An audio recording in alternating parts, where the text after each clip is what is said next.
solo late. Y vamos a ir a Mateo, el Evangelio según San Mateo, capítulo 24,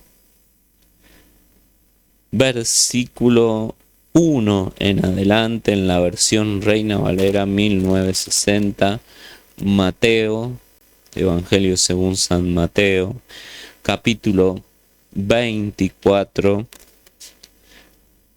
desde el versículo 1 en adelante, tiene como título: Jesús predice la destrucción del templo, y después habla de las señales antes del fin. Cuando Jesús salió del templo y se iba, se acercaron sus discípulos para mostrarle los edificios del templo. Respondiendo él, les dijo: ¿Veis todo esto? De cierto os digo que no quedará aquí piedra sobre piedra que no sea derribada. Y estando él sentado en el monte de los olivos, los discípulos se le acercaron aparte, diciendo: Dinos, ¿cuándo serán estas cosas y qué señal habrá de tu venida y del fin del siglo? Respondiendo Jesús les dijo: Mirad que nadie os engañe, porque vendrán muchos en mi nombre diciendo: Yo soy el Cristo, y a muchos se engañarán. Y oiréis de guerras y rumores de guerras. Mirad que no os turbéis, porque es necesario que todo esto acontezca, pero aún no es el fin. Porque se levantará nación contra nación y reino contra reino, y habrá pestes y hambres y terremotos en diferentes lugares, y todo esto será principio de dolores. En esta última semana tuvimos la oportunidad, a través de los medios de comunicación, de informarnos y de escuchar sobre dos noticias que fueron llamativas.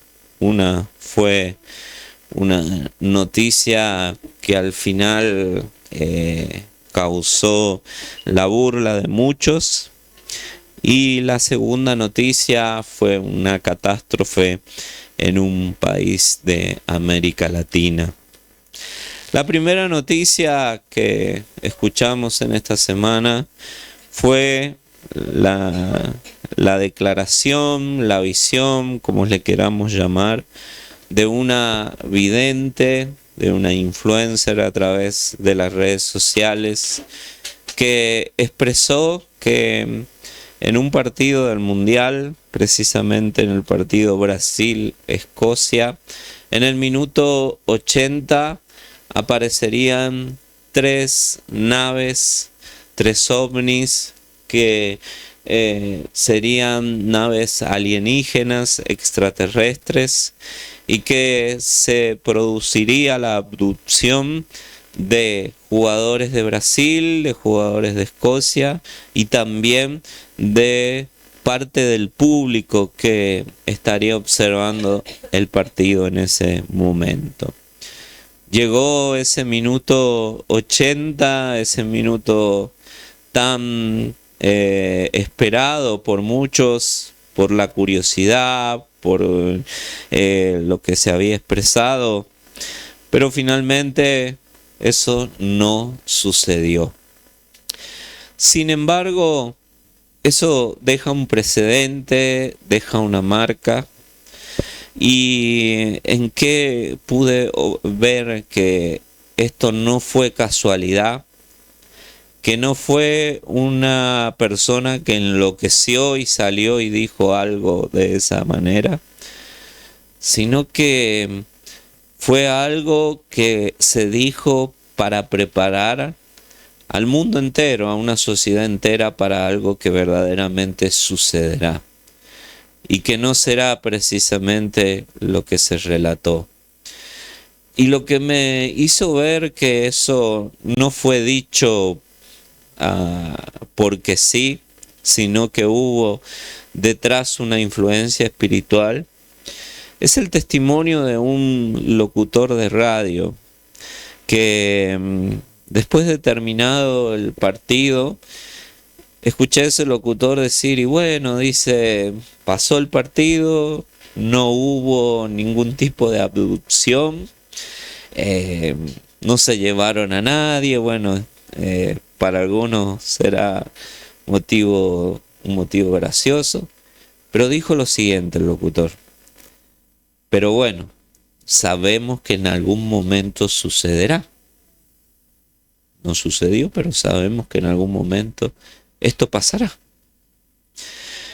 Y cuando escuchamos esto, cuando observamos esto, tenemos que entender que hay un acontecimiento que va a suceder. Estamos hablando del regreso del Señor. Y estamos hablando de un acontecimiento que la iglesia espera y que es el arrebatamiento de la iglesia. Y que indudablemente será explicado desde ese ángulo cuando esto suceda. Porque esto es real. Y para recordar un poco este acontecimiento, podemos ir al texto bíblico que muchas veces leemos en Primera de Tesalonicenses, capítulo 4,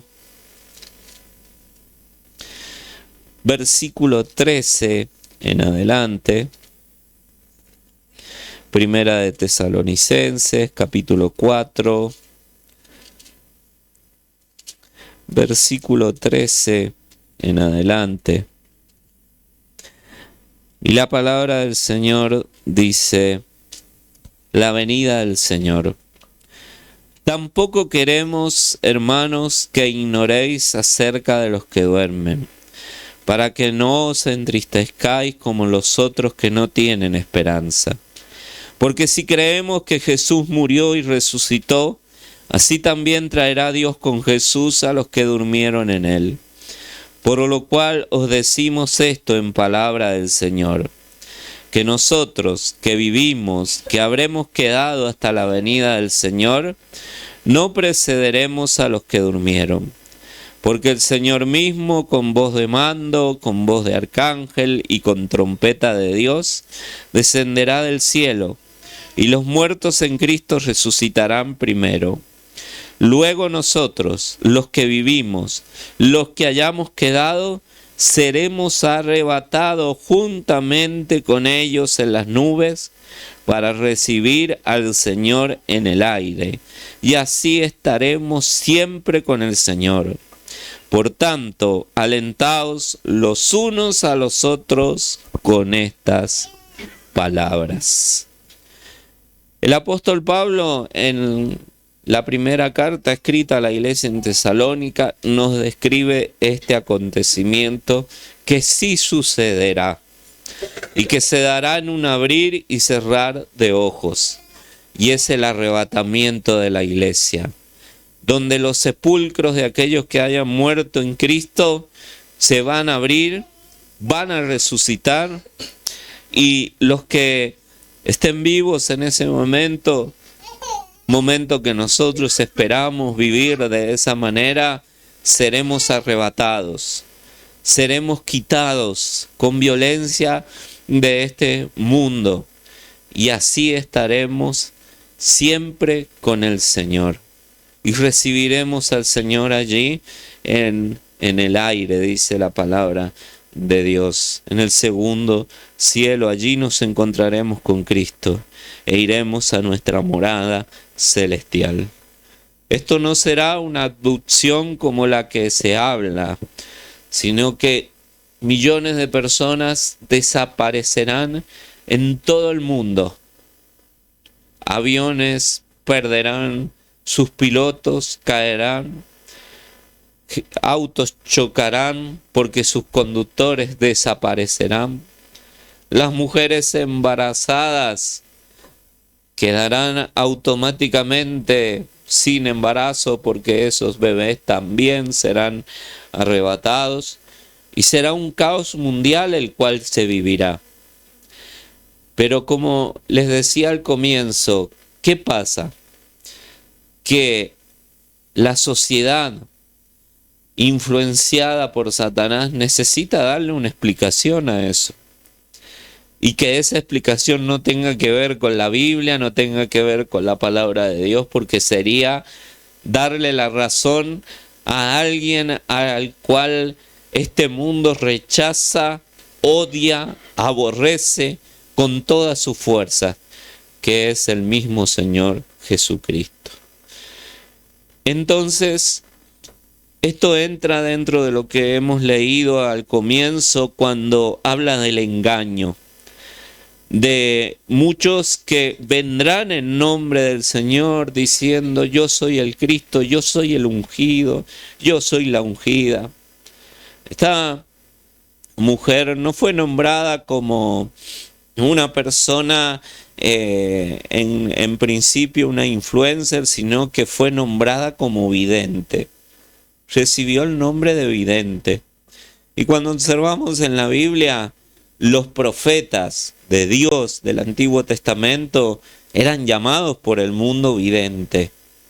Hoy el nombre vidente se aplica a esas personas que practican la adivinación, que son influenciadas por espíritus inmundos, por un espíritu satánico que las impulsa a hablar de esa manera. Por eso lo que esa mujer dijo, expresó, no fue dicho porque sí, sino que fue dicho con un fin, con un propósito.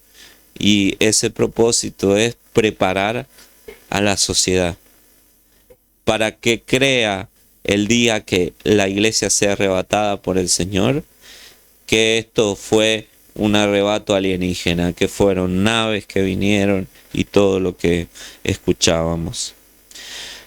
Y la segunda noticia que conmovió el mundo entero fueron esos 2 terremotos uno tras otro que ocurrieron en Venezuela.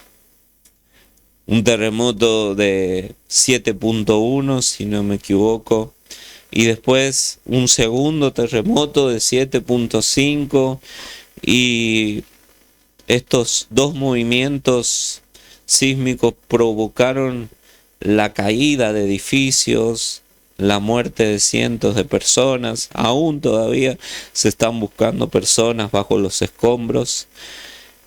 Y esto habla también y está relacionado con el regreso del Señor Jesucristo. Y usted se preguntará por qué esto está vinculado, aparte de lo que hemos leído. Porque si observamos en Romanos capítulo 8, vamos a Romanos capítulo 8.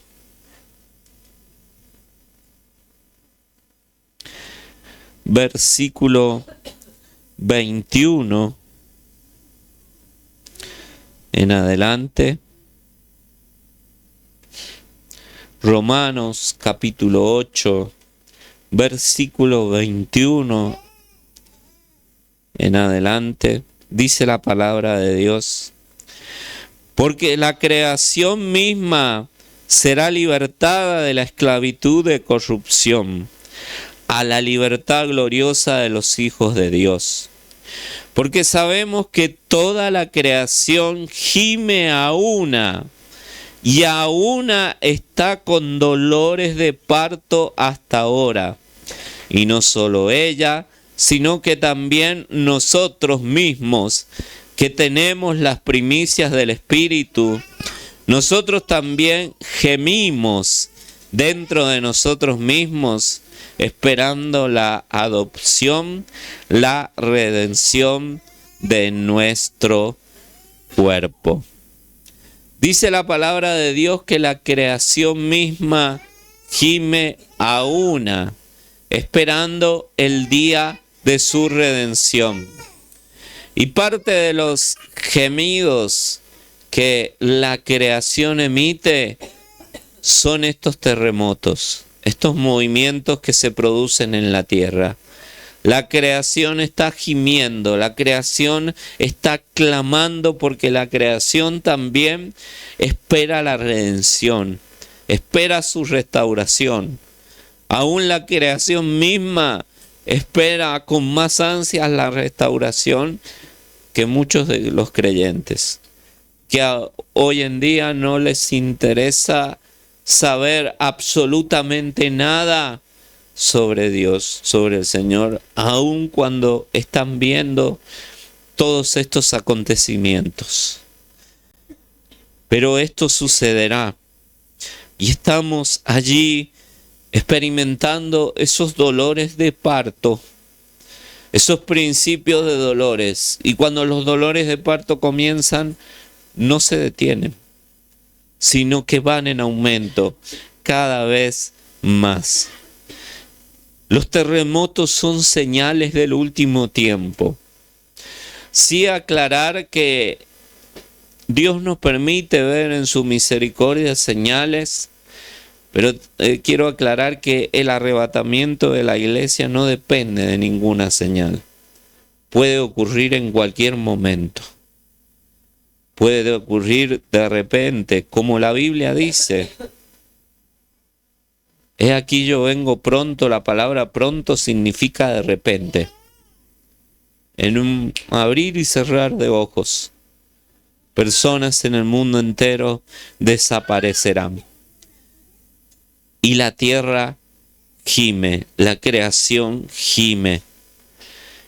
Isaías capítulo 13, versículo 13, en la versión Reina Valera 1960, nos hace ver la magnitud de estas señales, la magnitud de estos acontecimientos, de estas catástrofes como son los terremotos y a lo que pueden llegar estos, a lo que se puede llegar con esto.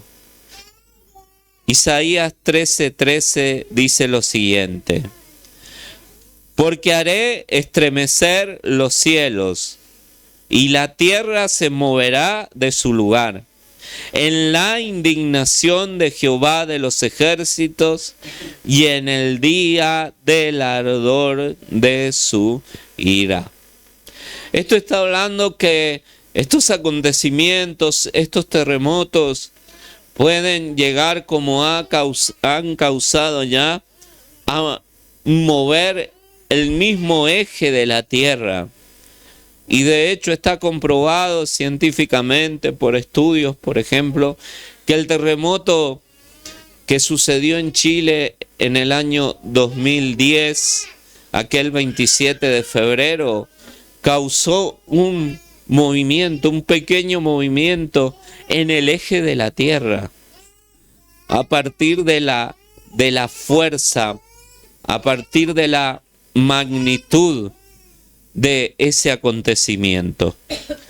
Por eso acá el Señor nos hace ver en su palabra a través del profeta Isaías que pueden venir aún terremotos más fuertes de los que ya han ocurrido, están ocurriendo, porque no solamente hubo terremoto allí, sino que hablábamos también, se informaba de un terremoto en Filipinas de 6.1 y se hablaba también de diferentes movimientos y se explicaba todo eso a través de que el cinturón de fuego se ha activado nuevamente. Hoy tenemos muchas películas de Hollywood que hablan de un terremoto, de una catástrofe que ocurrirá, y verdaderamente esto va a suceder. Ya hay señales de esto. Y aquí vemos la magnitud de esto. Ahora podemos observar algo también, que los terremotos siempre han estado vinculados con los acontecimientos más importantes de la historia. Y cuando hablamos de los terremotos y su relación con los acontecimientos más importantes de la historia, podemos observar un primer acontecimiento importante en su magnitud en Éxodo, capítulo 19, versículo 18 al 20, en la Nueva Traducción Viviente. Éxodo, capítulo 19, versículo 18 al 20. En la Nueva Traducción Viviente dice la palabra de Dios, Éxodo 19, 18 al 20, lo siguiente. El monte Sinaí estaba totalmente cubierto de humo, porque el Señor había descendido sobre él en forma de fuego. Nubes de humo subían al cielo como el humo que sale de un horno de ladrillos, y todo el monte se sacudía violentamente. A medida que el sonido del cuerno de carnero se hacía cada vez más fuerte, Moisés hablaba y Dios le respondía con voz de trueno. El Señor descendió sobre la cumbre del monte Sinaí y llamó a Moisés a la cima, así que Moisés subió al monte. El acontecimiento que observamos aquí y que provocó que el monte Sinaí se sacudiera violentamente fue la entrega de la ley. Fue cuando Dios aparece en ese monte como una nube densa en forma de fuego para entregarle a Moisés los 10 mandamientos, la ley de Dios. El ser humano por primera vez tenía en sus manos, escrito en tablas de piedra, la ley de Dios, la ley escrita. Tenía un escrito de Dios y hoy nosotros gozamos, gracias al Señor, de un escrito de 66 libros, de 39 libros en el Antiguo Testamento y 27 libros en el Nuevo, que nos describen los pensamientos de Dios, cómo Dios quiere que vivamos, y también nos anuncian en ambos testamentos, tanto antiguo como nuevo, el regreso del Señor. La entrega de la ley en el monte Sinaí provocó que ese monte se sacudiera violentamente. Porque cuando Dios habla, la tierra tiembla. Cuando Dios habla, también el ser humano se estremece. Su corazón arde. Su corazón se llena de esperanza o su corazón es condenado porque rechaza esa palabra. No hay términos medios en cuanto a las escrituras, a la palabra de Dios cuando Dios habla. O es para bendición, para salvación, o es para condenación. Pero siempre produce algo. Y en este caso los fenómenos catastróficos estuvieron vinculados, y precisamente el fenómeno que se vinculó a la entrega de la ley fue un terremoto que sucedió en el monte Sinaí. Y si lo trasladamos a lo espiritual también y lo llevamos a nuestros tiempos, la palabra de Dios cuando es predicada también espiritualmente sacude.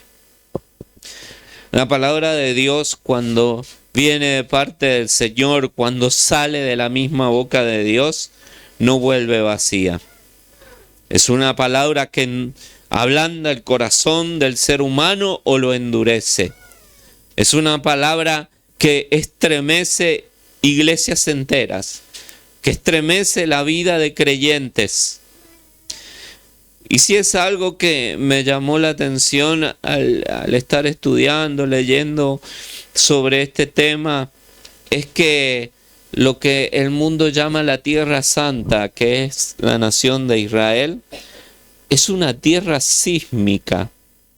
Es una tierra donde hay fallas geológicas donde existe la posibilidad de que se produzcan movimientos sísmicos. No es una tierra ajena a esto. Y verdaderamente veremos que esto es así.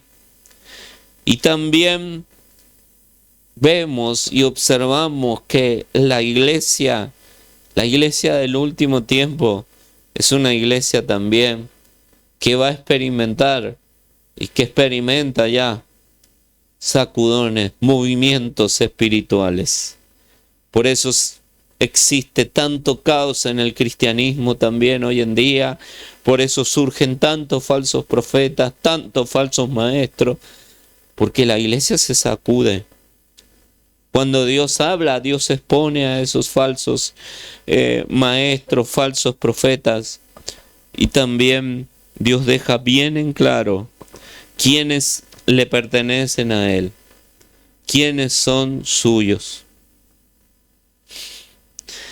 Hubo un terremoto en la entrega de la ley. Segundo acontecimiento importantísimo en la historia, que también estuvo seguido de un movimiento así. Mateo, capítulo 27, versículos 50 y 51 en la Nueva Traducción Viviente. Mateo, capítulo 27, versículo 50 y 51 en la Nueva Traducción Viviente dice: Entonces Jesús volvió a gritar y entregó su espíritu. En ese momento la cortina del santuario del templo se rasgó en dos, de arriba abajo. La tierra tembló, las rocas se partieron en dos. La muerte de Cristo en la cruz del Calvario fue seguida de un terremoto también, que existió. La tierra dice que se llenó de tinieblas. Y después que Cristo muere, que entrega su espíritu al Padre, dice que se provoca un terremoto, se produce un terremoto, que sacudió toda la tierra allí, que sacudió allí la nación, que sacudió Jerusalén. Y precisamente fue porque el Hijo de Dios estaba dando su vida en la cruz del Calvario. Porque la muerte de Cristo es impactante. La muerte de Jesús no es cualquier cosa. Que nosotros la tengamos en menos no quiere decir que no sea importante. La muerte de Jesús es más importante, sigue siendo más importante y será más importante cada día que cualquier muerte de que se puede producir de alguna celebridad, de alguna persona famosa, como hoy sucede, como hoy acontece. La muerte de Jesús es más importante que la muerte de cualquier rey que existe en este mundo, de cualquier gobernante, y provocó un terremoto la muerte de Jesús, anunciando lo que la muerte de Jesús realmente provoca cuando existen personas que creen en esa muerte y que aceptan lo que Cristo hizo. Un terremoto se produce en sus vidas también. Un terremoto que remueve cada área de su vida para transformación. Y ese terremoto que se produce en nuestra vida es el nuevo nacimiento. El nuevo nacimiento tiene que ser un terremoto en la vida del creyente. El nuevo nacimiento no puede ser una reforma de costumbres. No busca Dios hacernos un poquito mejor de lo que éramos antes de conocerle. No busca Dios eso. Muchas personas y aún creyentes están equivocados cuando piensan sobre el nuevo nacimiento de esta manera, diciendo: a esta persona solo le falta aceptar a Cristo, porque no toma, no fuma, no va a fiestas, no hace esto, no hace aquello. Y pareciera que el aceptar a Jesús fuese la frutilla de la torta. Pero esto no es así. El nuevo nacimiento va mucho más allá de dejar vicios, de dejar viejas costumbres. El nuevo nacimiento es una transformación total. Es una transformación de nuestros pensamientos. Nuestros sentimientos se ven afectados, también nuestra voluntad, todo se transforma. Todo comienza de nuevo. Somos nuevas criaturas en Cristo. No somos personas reformadas. No somos personas que hemos entrado a una cárcel porque habíamos sido hallados culpables de delitos y salimos de esa cárcel reformados, mejores personas. No, el nuevo nacimiento no es eso. Es una transformación total de costumbres. Yo recuerdo cuando experimenté ese nuevo nacimiento, esa transformación. Un día me miro al espejo y estaba por salir de mi casa y digo: voy a orar. Y en ese momento, ese viejo hombre, la carne, fue como si me dijese: ¿qué vas a hacer? ¿Qué vas a hacer? ¿Vas a orar? Me sentía extraño, me sentía raro, pero sabía que lo tenía que hacer y lo hice. ¿Por qué? Porque había nacido de nuevo, porque se había producido el nuevo nacimiento. Y pasaba horas y horas encerrado, orando, buscando del Señor. Porque eso es el nuevo nacimiento. Y comenzamos a entender diferentes cosas que no entendíamos antes. Y comenzamos a vivir de otra manera. Y comenzamos a pensar de otra manera. Ese es el nuevo nacimiento. El nuevo nacimiento no se termina en abandonar vicios o en dejar de decir malas palabras. El nuevo nacimiento es eso y mucho más. Es una transformación total. Soy una nueva persona en Cristo. Hay un terremoto espiritual en mi vida. Y la muerte de Cristo se identifica con el nuevo nacimiento. También otro acontecimiento no menor, sino de igual relevancia y que completa también esta salvación tan grande. Encontramos esto en Mateo capítulo 28, versículo 2 al 6, en la Nueva Traducción Viviente. Mateo capítulo 28, versículo 2 al 6, en la Nueva Traducción Viviente, nos dice: de repente se produjo un gran terremoto, pues un ángel del Señor descendió del cielo, corrió la piedra a un lado y se sentó sobre ella. Su rostro brillaba como un relámpago y su ropa era blanca como la nieve. Los guardias temblaron de miedo cuando lo vieron y cayeron desmayados por completo. Entonces el ángel les habló a las mujeres.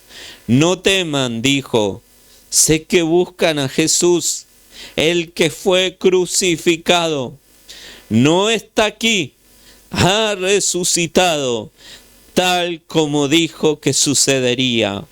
Vengan, vean el lugar donde estaba su cuerpo. La resurrección de Cristo también provoca un terremoto que acontece allí. 2 terremotos seguidos en la misma tierra. Y todo esto producto de un Cristo que se levanta de los muertos, de entre aquellos que habían fallecido, y que provoca un revuelo en el pueblo, porque muchos comenzaron a hablar, a difundir la noticia de que Cristo había resucitado. Fueron las mujeres que iban en ese día domingo hacia la tumba para ungir el cuerpo de Jesús, como la costumbre así lo decía, aquellas que se encontraron con esto, con el ángel. Un ángel que les dijo: no está aquí, ha resucitado. Pero había existido allí un terremoto. Y cuando hablamos de la resurrección de Jesús, la resurrección de Jesús está identificada con el bautismo en las aguas. Dice que somos sepultados juntamente con Cristo para muerte por medio del bautismo, a fin de que, como Cristo resucitó de los muertos, nosotros resucitemos a una vida nueva. Cuando nosotros nos bautizamos, damos ese paso del bautismo, ese paso tan importante, estamos ratificando que hemos muerto con Cristo y que estamos resucitando a una vida nueva con Él. Que ya nuestra vida no será la misma.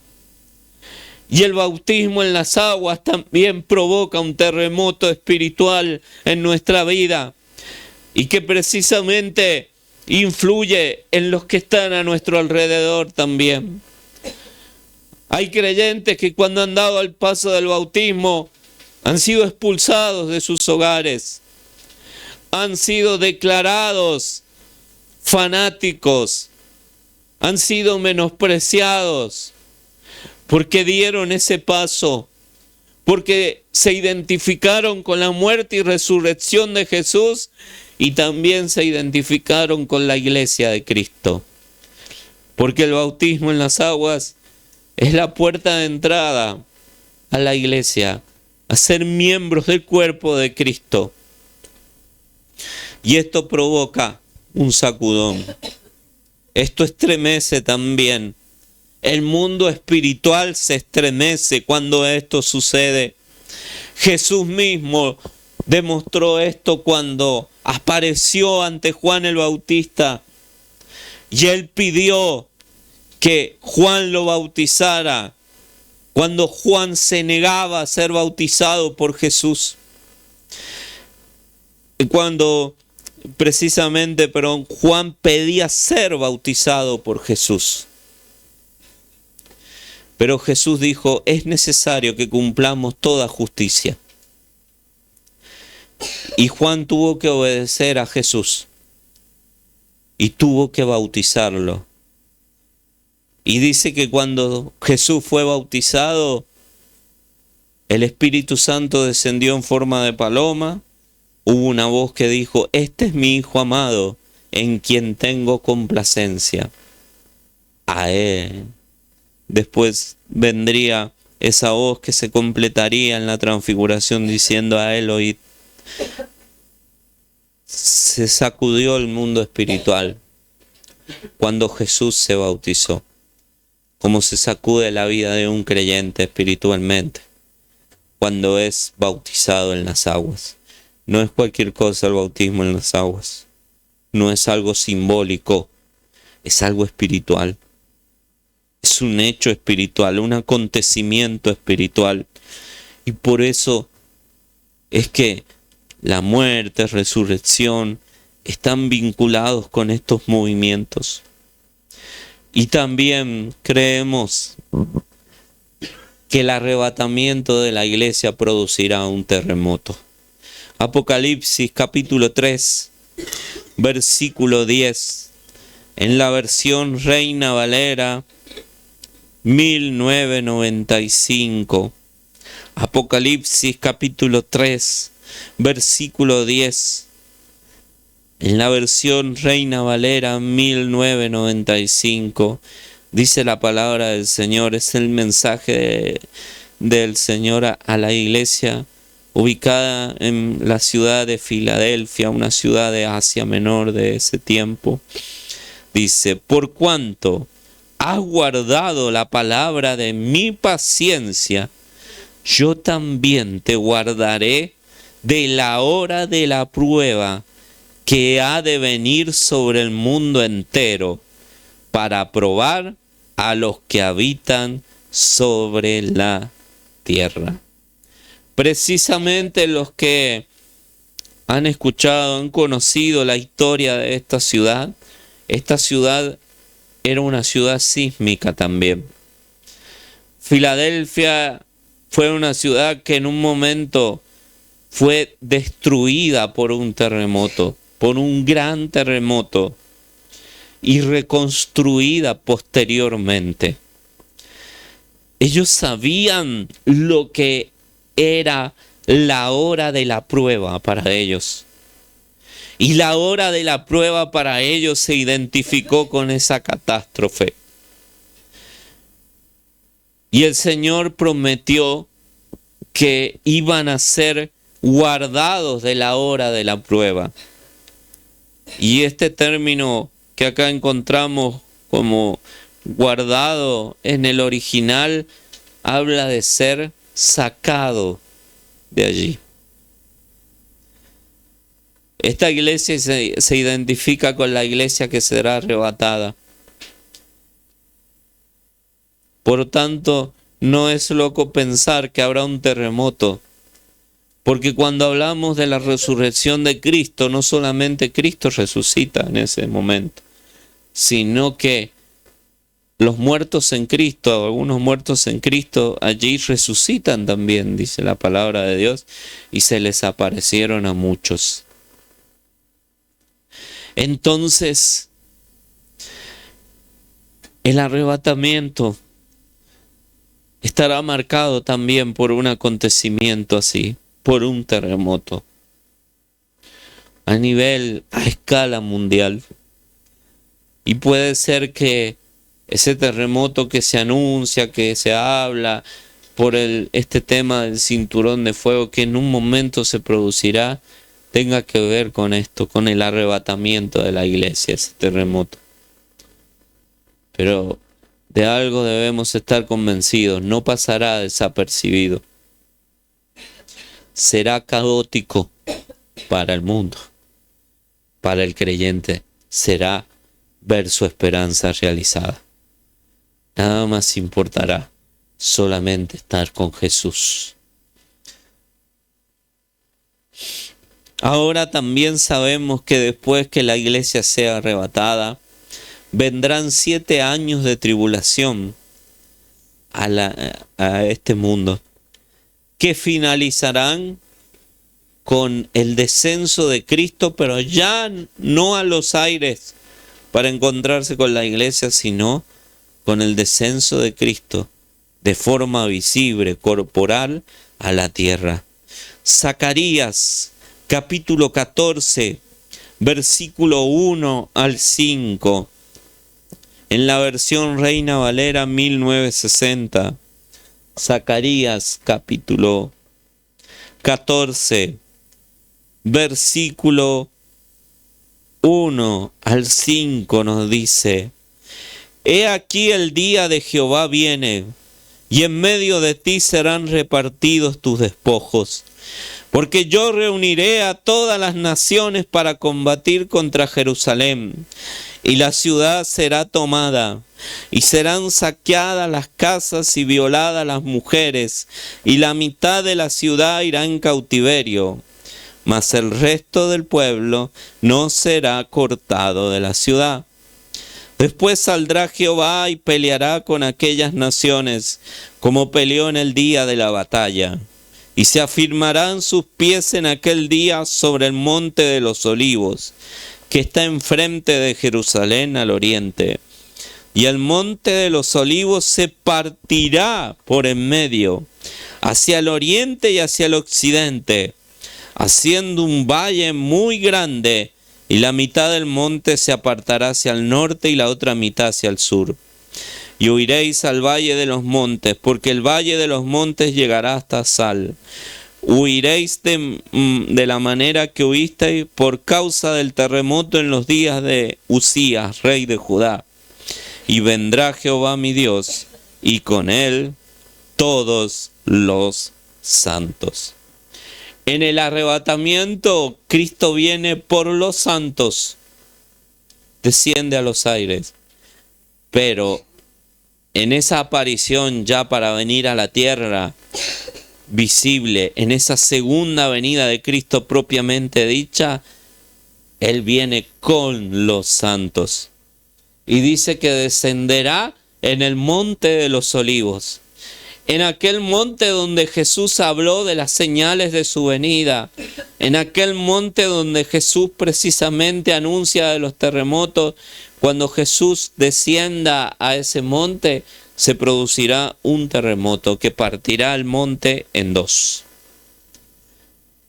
Y está comprobado también que hay una falla geológica justamente en el monte de los olivos.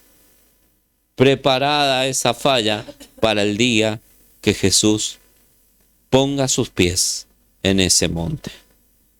Para venir y poner orden en la tierra. Para poner un punto final a el odio de las naciones para con Israel. Porque cuando ya Jerusalén esté por ser destruida totalmente, en ese momento aparecerá Jesús. Y Él derrotará al anticristo, a las naciones, con el espíritu de su boca, dice 2 de Tesalonicenses, con la palabra de Dios y con el resplandor de su venida. Y ese acontecimiento será un lago de sangre, porque morirán cientos de personas. El anticristo será derrotado, porque es el colmo el querer desafiar a Dios, el querer hacerle guerra a Dios, el querer enfrentar a Dios.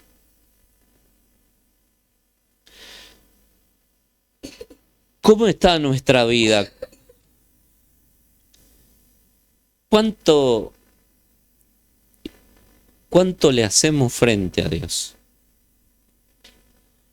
¿Cuánto desafiamos a Dios? ¿Cuánto lo desafiamos a Él?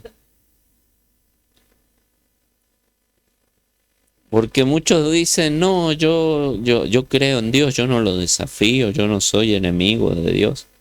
Pero no le obedecen en nada al Señor. Y eso es hacerle frente a Dios. Es decirle al Señor, mis métodos son mejores que los tuyos. Mi forma de ver la vida es mejor que la tuya, Señor. Y en esa guerra que nos metemos, es una guerra perdida antes de comenzar.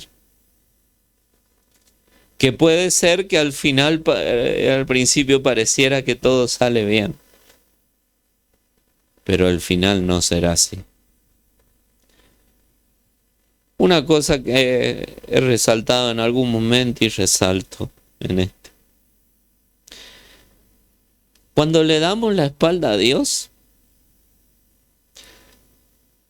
se nos pueden componer muchas cosas. Porque a veces decimos, le damos la espalda a Dios y nos va a pasar todo, se nos va a venir, se nos va a caer el mundo abajo, nuestra situación económica va a empeorar y hablamos. Y en muchos casos no es así. En muchos casos todo se compone.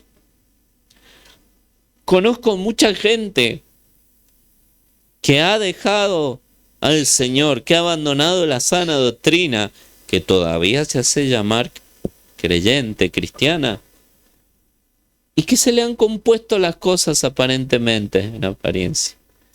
Pero ¿saben cómo se le han compuesto las cosas? Se le han compuesto de la manera que se le compusieron las cosas al rico de la historia, que habla del rico y Lázaro. Al rico no le faltaba nada. El rico económicamente estaba bien, había banquete todos los días. El rico se gozaba, disfrutaba. Pero cuando llegó el momento de su muerte y alzó sus ojos, se halló en un gran tormento. Y no podía dejar de sufrir. Estaba en el infierno.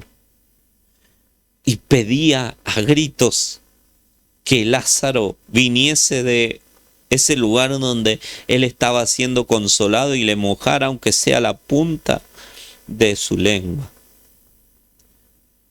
Todavía que lo había humillado a Lázaro en este mundo, quería seguir humillándolo allá arriba. Pero ¿qué le dijo en ese momento Abraham que aparece en la historia?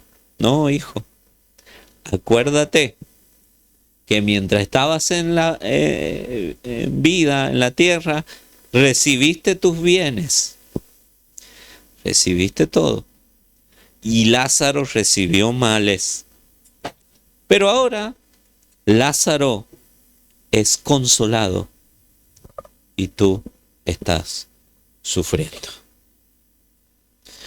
Están equivocados aquellos que piensan que porque se les compuso la vida, entre comillas, dándole la espalda a Cristo, está muy bien.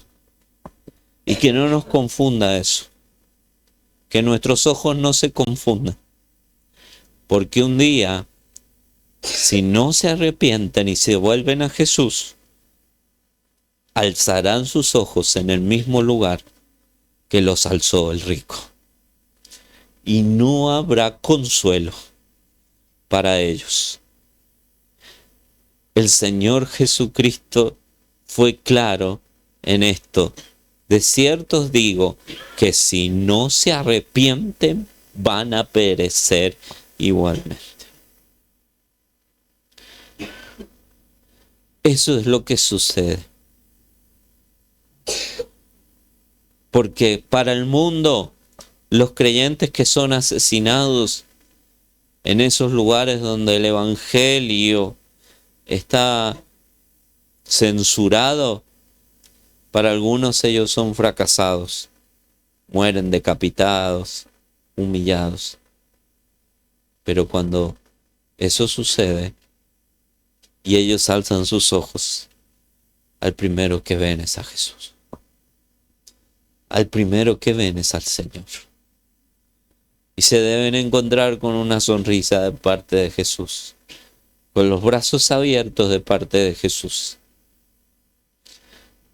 porque son hombres y mujeres de fe y no cobardes, que viven en este mundo siguiendo sus placeres, su carne, y terminan después condenados.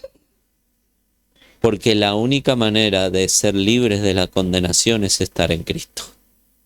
Ninguna condenación hay para el que está en Cristo Jesús.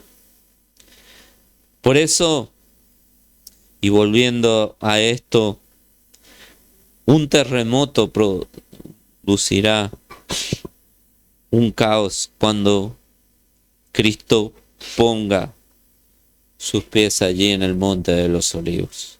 Se partirá el monte de los olivos.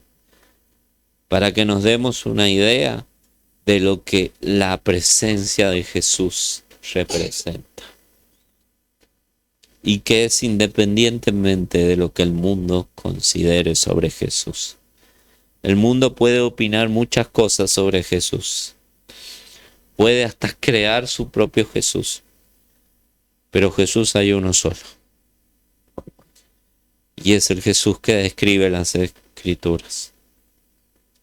Ese es el Jesús en el cual creemos. Ahora, también la Escritura nos dice en Apocalipsis, capítulo 16, versículo 17 al 18, lo siguiente.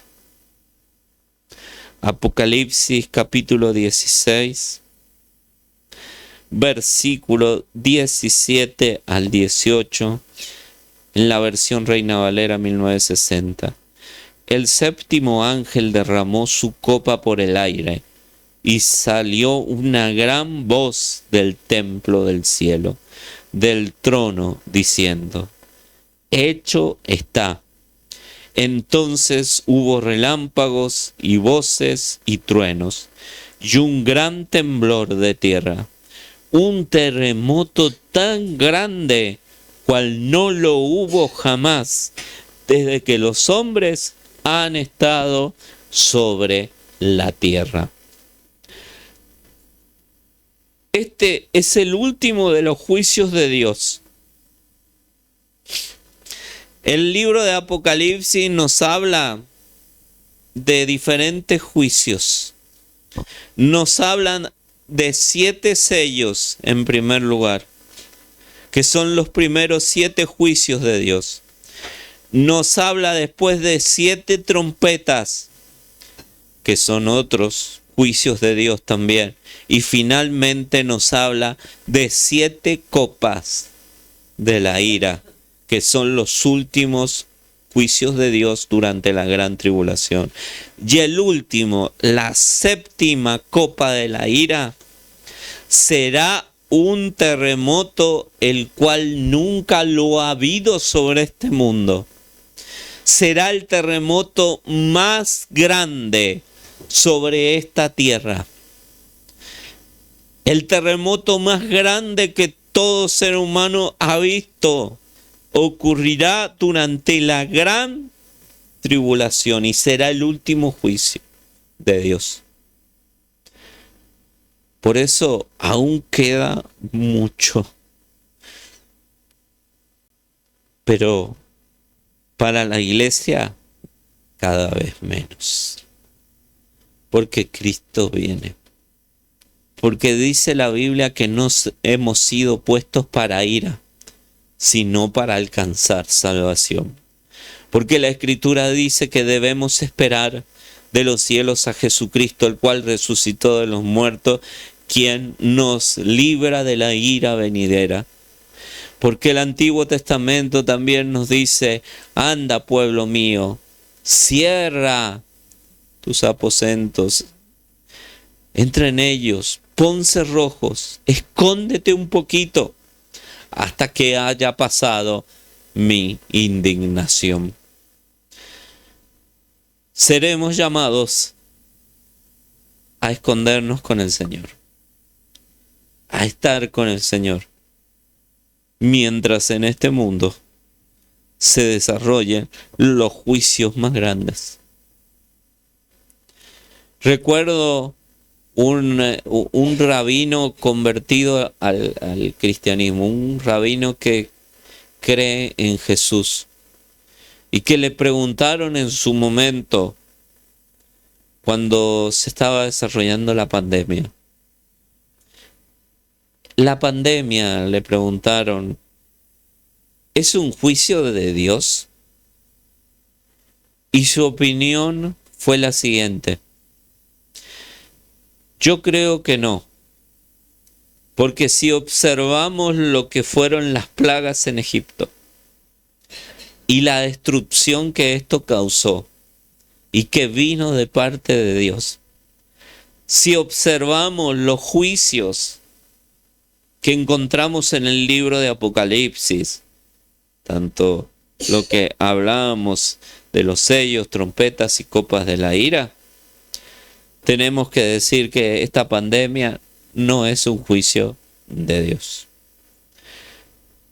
Porque cuando la mano de Dios, decía este hermano, se extiende para juicio, es insoportable la mano de Dios. No se puede contra esa mano. Es poderosa.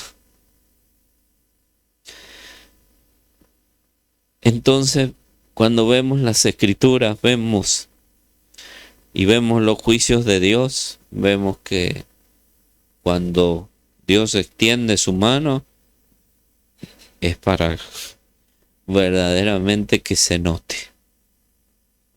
y que se note con claridad. Y estos juicios vendrán directamente de Dios.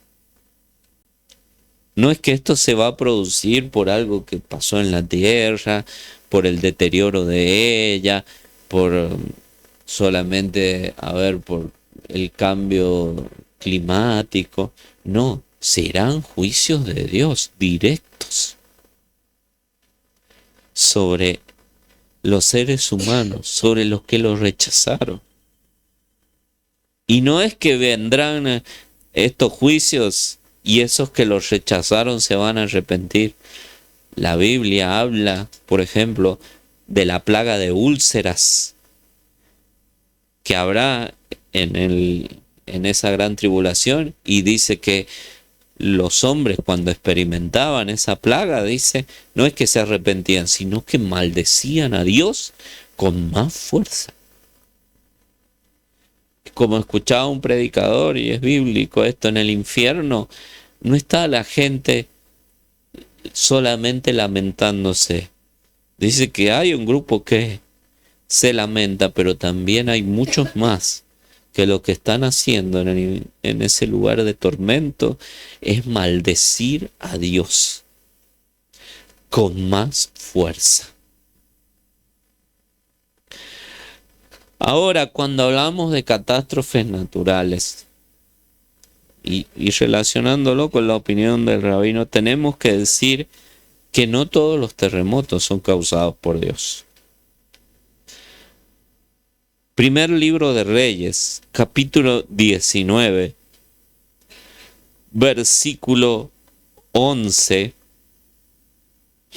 nos dice, primer libro de Reyes, capítulo 19, versículo 11, en la versión Reina Valera 1960, él le dijo, sal fuera y ponte en el monte delante de Jehová. Y he aquí Jehová que pasaba, y un grande y poderoso viento que rompía los montes y quebraba las peñas delante de Jehová.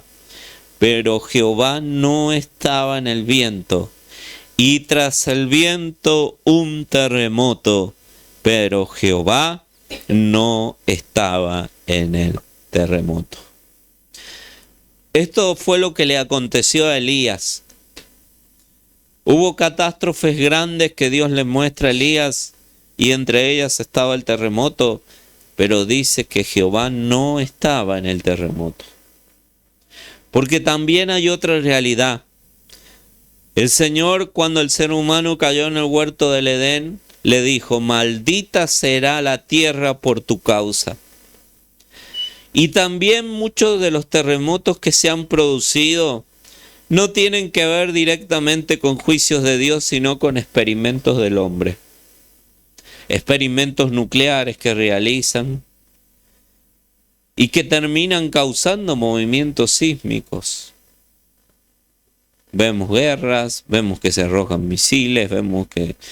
Y también hay pruebas que se producen con esos armamentos.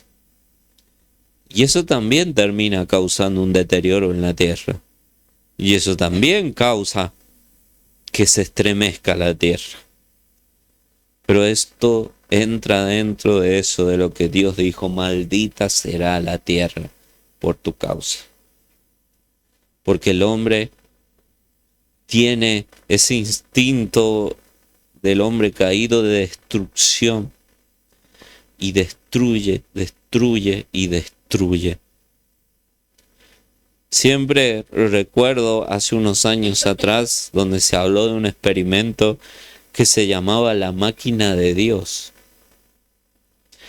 Y que ese experimento pretendía recrear cómo fue la creación de Dios. Cómo los átomos, moléculas, todo eso podían llegar a crear algo. Finalmente eso no sucedió, pero lo que se les advirtió a aquellos que pretendían realizar eso es que lo primero que podía causar eso era un gran terremoto a escala mundial. Porque cuando el hombre se pone en el papel de Dios, cuando el hombre juega a ser Dios, a la tierra le va muy mal. Y se cumple esto: maldita será la tierra por tu causa. Ahora la Escritura también nos enseñan, volviendo al tema de los juicios, que los terremotos suelen indicar la manifestación de Dios para juicio. Y en el Nuevo Testamento lo observamos con claridad. Salmo capítulo 18, versículo 7, en la versión Reina Valera 1960. Salmos capítulo 18, versículo 7. Dice la palabra del Señor: la tierra fue conmovida y tembló. Se conmovieron los cimientos de los montes y se estremecieron porque se indignó Él. El libro de Salmos también nos habla de esto, de que la tierra tembló porque Dios se indignó, porque Dios se enojó. Y cuando nosotros oramos: Dios, manifiéstate en este mundo. Señor, manifiéstate en mi vida. Señor, manifiéstate ante tal situación. Señor, quiero ver tu justicia. Tenemos que ser conscientes de lo que estamos pidiendo. Porque como alguien expresaba en algún momento, son oraciones peligrosas que hacemos. Son oraciones que pueden remover todo y que debemos estar preparados. Como cuando David oró y dijo: Señor, prueba mi corazón y ve si hay maldad en él. Cuando nosotros oramos así: prueba, examina mi corazón, ve si hay maldad, el corazón se va a remover. Y si hay maldad va a quedar expuesta, pero no para condenación, sino para poder identificarla y experimentar arrepentimiento, abandonar esa conducta, cuidarnos, tener cuidado de nosotros. Porque muchas veces Dios nos hace libre y podemos andar libremente sin tener temor a ciertos pecados. Pero de otros pecados Dios nos manda a huir directamente. Como es la idolatría y como es la fornicación. ¿Qué es lo que Dios nos dice? ¿Dónde está el secreto? En huir. Huir. Así de simple. No quedarnos, enfrentar, ver cuán fuertes somos, si las resistimos, si no las resistimos, la tentación. No, vamos, huimos, listo, nos apartamos de eso. Lo abandonamos. Lo dejamos de lado. Isaías 29, versículo 6, en la versión Reina Valera 1960. Isaías 29, 6 dice: por Jehová de los ejércitos será visitada con truenos, con terremotos y con gran ruido, con torbellino y tempestad y llama de fuego consumidor. Está hablando de Jerusalén, el contexto de ese pasaje. Usted va a encontrar en la Biblia, en los primeros pasajes, que habla de Ariel. Ariel es Jerusalén. Y Jerusalén precisamente será enjuiciada con terremotos. La Jerusalén terrenal, la que hoy vemos, también ha experimentado los juicios de Dios y los experimentará. Y es por medio de este tipo de catástrofe, como son los terremotos, porque repito, toda esa tierra es una tierra de movimientos sísmicos. una ciudad sísmica, como sería la ciudad de San Juan, nuestra provincia. Nosotros sabemos mejor que nadie lo que es vivir en medio de una ciudad, de una provincia sísmica. Y como lo es Cuyo, como Mendoza, La Rioja también. Pero especialmente sabemos que en nuestra provincia se han experimentado ya varios terremotos que han causado a lo largo de los años mucho daño. Asimismo en Jerusalén. Pero no solamente los terremotos son la aparición de Dios, son indicativos de que Dios aparece para juicio, sino que también sucede lo que vemos en Ezequiel, capítulo 38, versículo 19. Reina Valera de 1960. Ezequiel, capítulo 38, versículo 19 dice: porque he hablado en mi celo y en el fuego de mi ira, que en aquel tiempo habrá gran temblor sobre toda la tierra de Israel. Tanto el capítulo 38 como el 39 de Ezequiel habla de la batalla de Gog y de Magog. Y la victoria de Israel sobre las naciones enemigas estará señalada. Dios aparecerá, se manifestará con un gran temblor sobre la tierra de Israel, lo que indicará la victoria de Israel. Dios también utiliza los terremotos como indicativos de victorias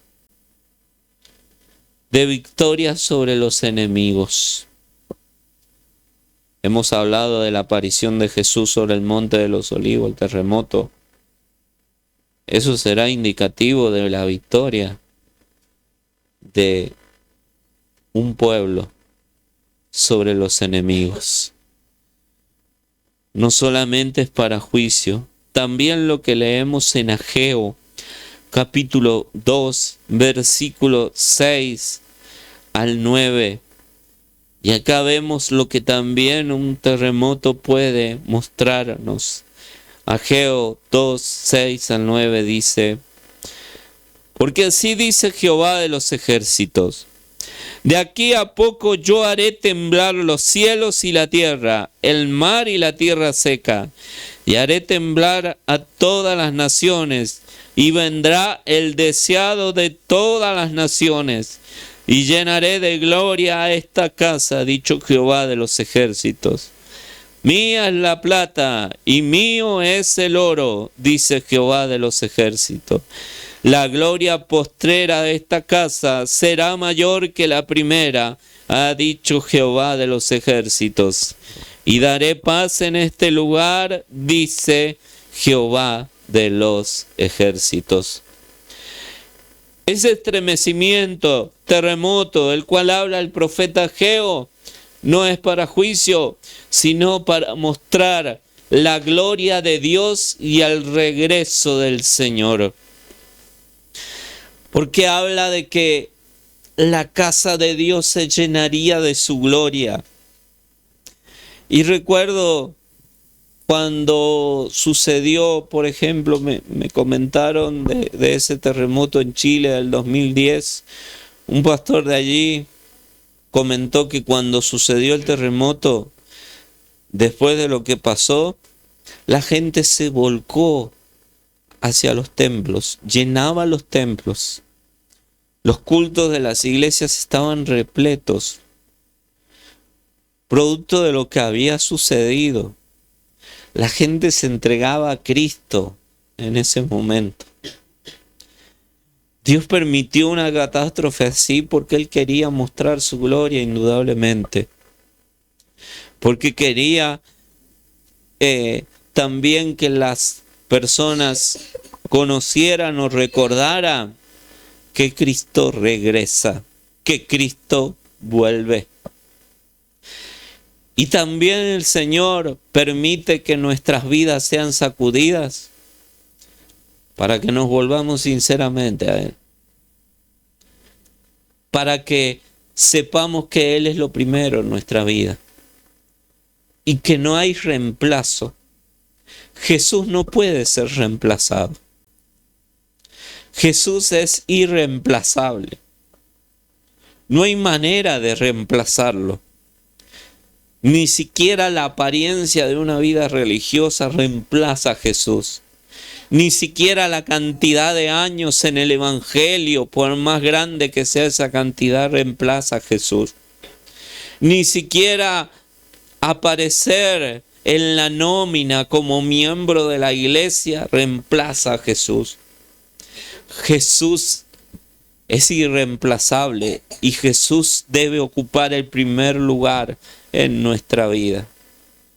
Y los terremotos son para eso. Incluso muchas veces nos preguntamos si somos creyentes, nos congregamos, ¿por qué me sucede esto? ¿Por qué sucede aquello? Y porque tal vez hemos dejado de lado el primer amor. Hemos dejado de lado a Jesús. Él ha dejado de ocupar ese lugar y Él quiere que nosotros le demos ese lugar a Él, el lugar que le corresponde. En Hechos 16, 25 al 33, en la Nueva Traducción Viviente, también vemos a los terremotos como indicativo de la aparición de Dios. Dice el 25, a partir del 25, alrededor de la medianoche, Pablo y Silas estaban orando y cantando himnos a Dios, y los demás prisioneros escuchaban. De repente hubo un gran terremoto y la cárcel se sacudió hasta sus cimientos. Al instante todas las puertas se abrieron de golpe y a todos los prisioneros se les cayeron las cadenas. El carcelero se despertó y vio las puertas abiertas de par en par. Dio por sentado que los prisioneros se habían escapado, por lo que sacó su espada para matarse. Pero Pablo le gritó: «Detente, no te mates, estamos todos aquí». El carcelero pidió una luz y corrió al calabozo y cayó temblando ante Pablo y Silas. Después los sacó y les preguntó: «Señores, ¿qué debo hacer para ser salvo?». Ellos le contestaron: «Cree en el Señor Jesús y serás salvo, junto con todos los de tu casa». Y le presentaron la palabra del Señor tanto a él como a todos los que vivían en su casa. Aún a esa hora de la noche, el carcelero los atendió y les lavó las heridas. Enseguida ellos lo bautizaron a él y a todos los de su casa. Acá observamos, como marcaba el ejemplo de lo que había sucedido con el terremoto en Chile, un terremoto para salvación. Un terremoto que no trajo pérdidas, sino al contrario, trajo ganancia, almas ganadas para Cristo. Personas, presos. Fue tan asombroso que los presos, en vez de huir, se quedaron estáticos allí, en sus lugares.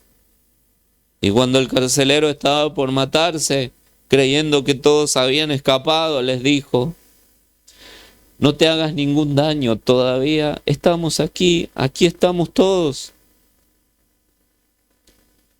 Salvación para presos, salvación para el carcelero y salvación para la familia del carcelero, por un terremoto que se produjo. Después que Pablo y Silas estuvieron orando, cantando himnos a Dios. Estaban presos, privados de la libertad físicamente, pero no estaban presos espiritualmente. Y las cárceles no eran como las de ahora. Las cárceles de ese tiempo eran pozos. Pero ellos adoraban a Dios. Se puede estar privado de la libertad físicamente, pero ser libres en Cristo y gozar de esa libertad en Jesús. Y esa libertad es de la que gozan presos en todo el mundo que en la cárcel terminan conociendo a Jesús. Porque así como hay algunos que simulan conversiones para salir más temprano de las cárceles, para que se les acorte la pena, hay otros que se convierten verdaderamente, que verdaderamente entregan su vida a Jesucristo. Y podemos decir uno de los presos más famosos que entregó su vida a Cristo y que recorrió el mundo predicando el Evangelio fue Nicky Cruz. Si pueden leer en algún momento, los que no conocen la historia, aquel libro La Cruz y el Puñal habla de la conversión de un pandillero, de un asesino, que fue ganado por un predicador de los Estados Unidos de Norteamérica llamado David Wilkerson.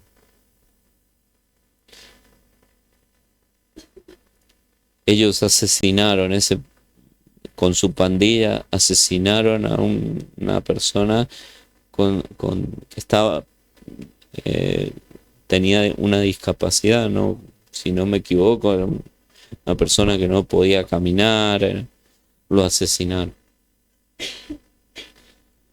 Pero después, ante la insistencia de ese predicador, terminaron convirtiéndose a Cristo, y este hombre fue un hombre que viajó por todo el mundo contando su testimonio y predicando a Jesucristo.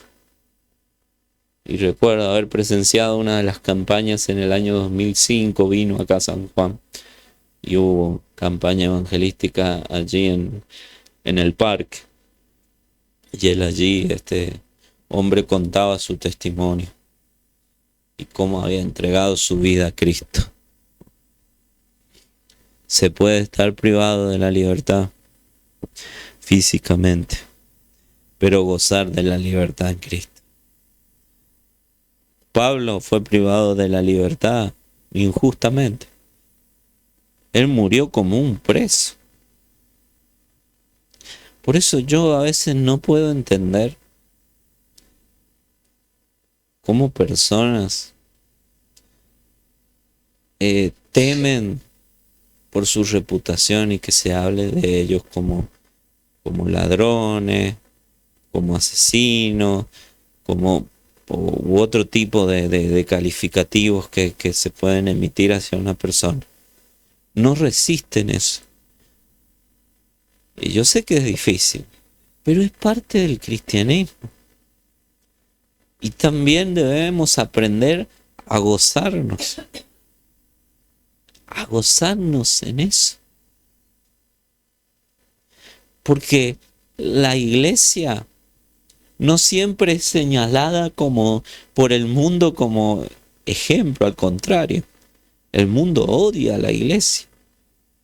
Y aún el mundo odia a los creyentes, y aún creyentes, entre comillas, apóstatas, odian la iglesia. Recuerdo en el lugar donde nos encontrábamos en un momento cuando la iglesia fue inaugurada allí en la calle Mendoza y Belgrano, un día se presentó una mujer molesta por el ruido de los instrumentos, por el ruido de la batería, y vino muy molesta y vivía en un piso frente. Y vino, expresó un día en la noche, y yo quiero expresar mi malestar porque ustedes utilizan esto, la batería, la guitarra, y causan ruidos molestos. Y yo le decía, le digo, a ver, somos una iglesia, nosotros utilizamos los instrumentos para alabar a Dios, son parte de nuestro culto. Tratamos de no estar con los instrumentos toda una noche, porque no lo hacíamos prácticamente. Teníamos los horarios de culto fijados dentro de horarios que eran normales. A veces los ensayos se podían extender un poco, pero no era que estaba. Y le expliqué eso a la mujer, y ¿sabe lo que me dijo la mujer? Sí, yo sé, porque yo soy cristiana también. una cristiana venía a quejarse. No sé qué tenía de cristiana. La gente del mundo que estaba no se quejaba.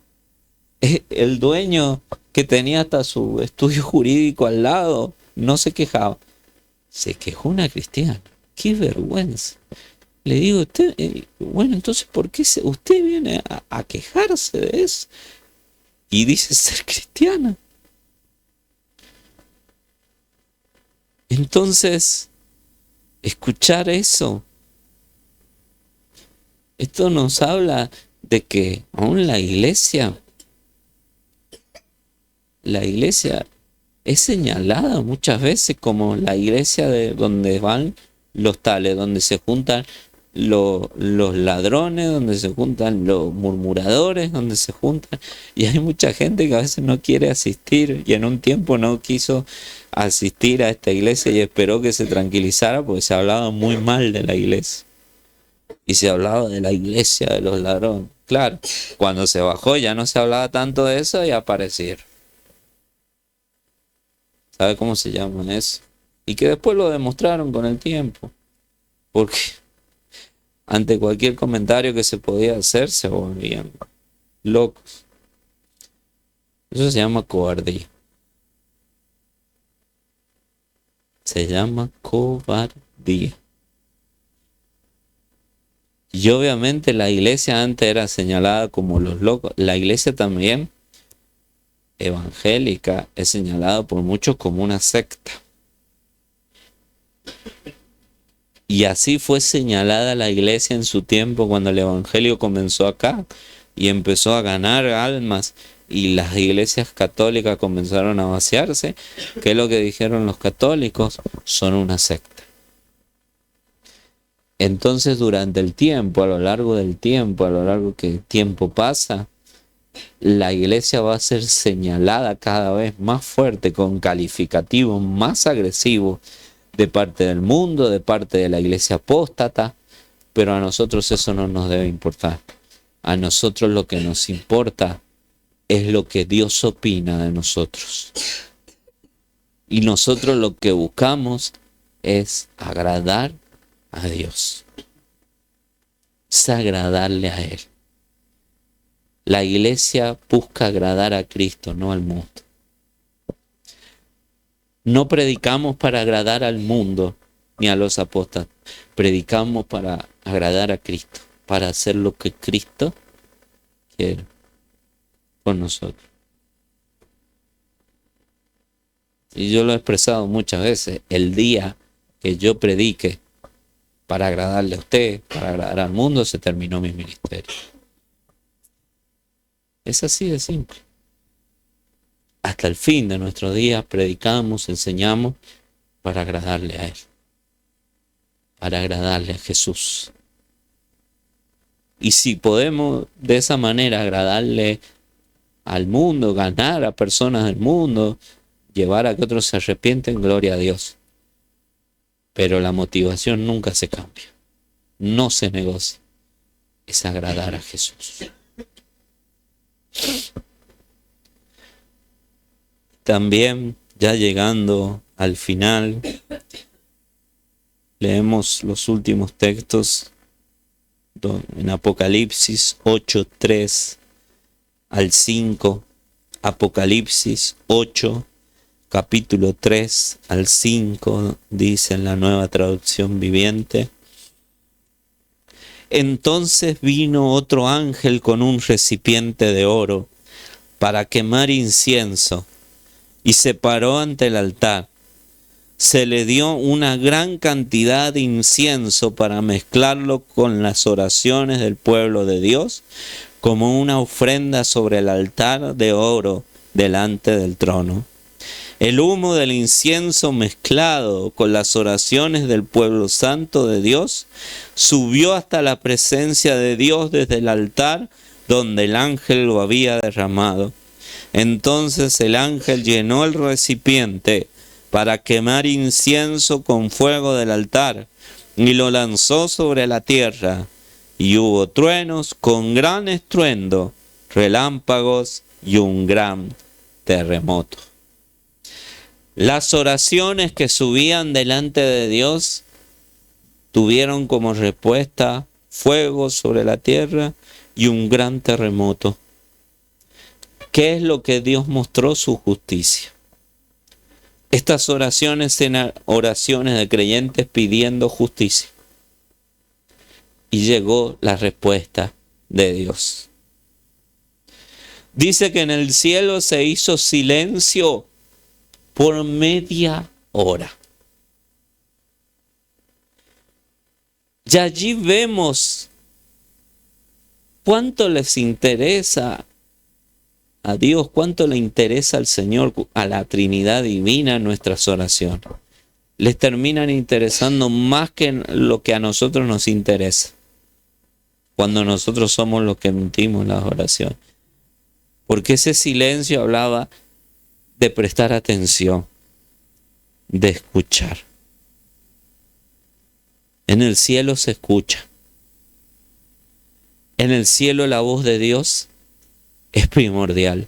Dice la palabra del Señor que los ángeles de Dios están todo el tiempo mirando la cara de Dios. Están mirando, ¿para qué? Para ver qué es lo que Dios va a hablar. Los ángeles no se mandan solos. Eso que dicen de decir que cada uno tiene un ángel guardián y todo eso, eso no es así. No es que nosotros manejamos los ángeles. Si los ángeles nos protegen, es porque Dios se lo indica. Y porque ellos están atentos. Es por eso que en un culto no se puede estar de jarana. Y disculpe la expresión. No se puede estar en un estado durmiéndose ya como una costumbre. Es cierto que podemos estar cansados en un momento, usted sabe a lo que me refiero. Pero a esa costumbre de venir al culto, de moverse, de no prestar atención, de estar conversando los unos con los otros. Así estamos. Pero la imagen que nos da el cielo es una imagen donde se hace silencio para escucharnos a nosotros. Para escuchar nuestras oraciones. Dios, el creador de todas las cosas, el eterno, el sublime, hace silencio para escucharnos a nosotros. ¿Quién somos nosotros para andar hablando todo el tiempo? Para andar obstaculizando cuando Dios habla. Silencio. No es tan difícil hacer silencio. No es tan difícil poner el oído y escuchar a Dios. Cuando te acerques a la casa de Dios, dice Eclesiastés, acércate más dispuesto a oír que a hablar. Primero a oír. ¿Cómo vamos a saber lo que Dios quiere si no lo oímos antes? A veces, ¿sabe por qué no sabemos lo que Dios quiere y estamos de aquí para allá sin saber? Porque no lo oímos, porque no le prestamos atención. Y a veces Dios insiste una y otra vez con lo mismo para que le prestemos atención y nosotros en otro lado. Pero vemos un payaso en la calle dando un espectáculo callejero y nos paramos ahí nomás y le prestamos atención. Y nos sentamos alrededor del payaso para escucharlo. Y no quiero decir que esté mal porque mucha gente trabaja de eso, pero la comparación. Tenemos oído para escuchar a un payaso que nos divierte, pero no tenemos oído para escuchar a un Dios que nos edifica, que nos cambia, que nos transforma, que nos da vida. Porque la palabra de Dios es espíritu y es vida, dice. Yo no quiero que me escuche a mí directamente. Quiero que lo escuche a Dios. Yo soy el instrumento que en este momento le toca dar el mensaje. en otro momento será otro. Pero es a Dios a quien escuchamos, es Dios.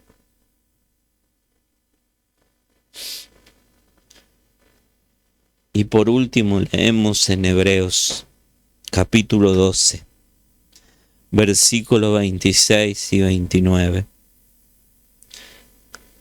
En la Nueva Traducción Viviente, Hebreos 12, 26 al 29 dice: Cuando Dios habló desde el monte Sinaí, su voz hizo temblar la tierra. Pero ahora Él hace otra promesa. Una vez más haré temblar no solo la tierra, sino también los cielos. Eso significa que toda la creación será agitada y removida para que solo permanezcan las cosas inconmovibles. Ya que estamos recibiendo un reino inconmovible, seamos agradecidos y agrademos a Dios adorándolo con santo temor y reverencia. Porque nuestro Dios es un fuego que todo lo consume. Dios estremece los cielos y la tierra con un fin.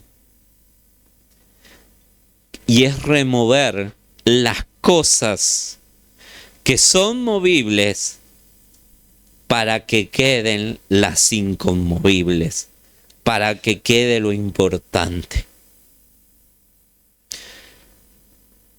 Cuando sucedió la pandemia, ocurrió todo, que estuvimos encerrados, hay algo que tomó mucho valor para nosotros que tal vez no lo había tenido hasta ese momento. Y fue su palabra. Fue la palabra de Dios. Accedíamos a diferentes redes sociales y había un predicador por todos lados hablando de la venida de Cristo, de los juicios de Dios, de la salvación.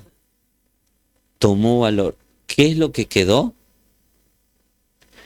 Lo inconmovible en ese momento, lo más valioso. Se cerraron los templos. Pero que se cierren los templos no quiere decir que se cerró la iglesia. La iglesia seguía predicando. Y muchos nos dimos cuenta que allí en el templo, el espacio físico, el edificio, ¿es importante? Sí. Pero entre lo importante es lo menos importante. Porque lo más importante era nuestra relación con Dios. Nos llevó el Señor a orar más, nos llevó a estudiar más la Biblia, nos llevó a predicar más las Escrituras. Eso es lo inconmovible. Porque eso nunca dejará de ser. Eso es lo más importante. Eso es lo que sostiene, hasta nos llevó a celebrar la cena en nuestros hogares, la Santa Cena.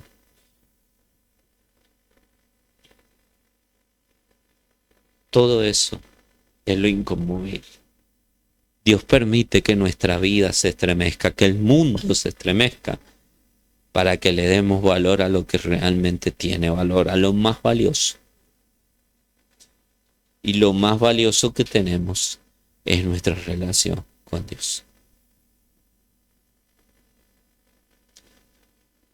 No sé cómo está nuestra vida.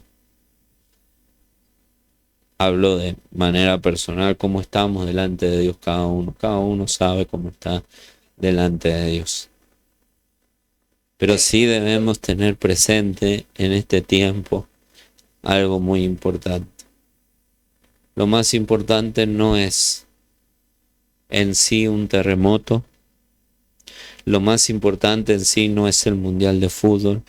Lo más importante es lo que cantamos, lo que predicamos, lo que anunciamos. Y es que Jesús viene. Es que Cristo viene. Y eso es inconmovible. Eso sucederá. le den el nombre que le den, quieran engañar como con cualquier otro tipo de relato, de visión o algo. Pero va a suceder. Es tan cierto como la muerte, la venida de Jesús. Como vemos gente morir y como sabemos que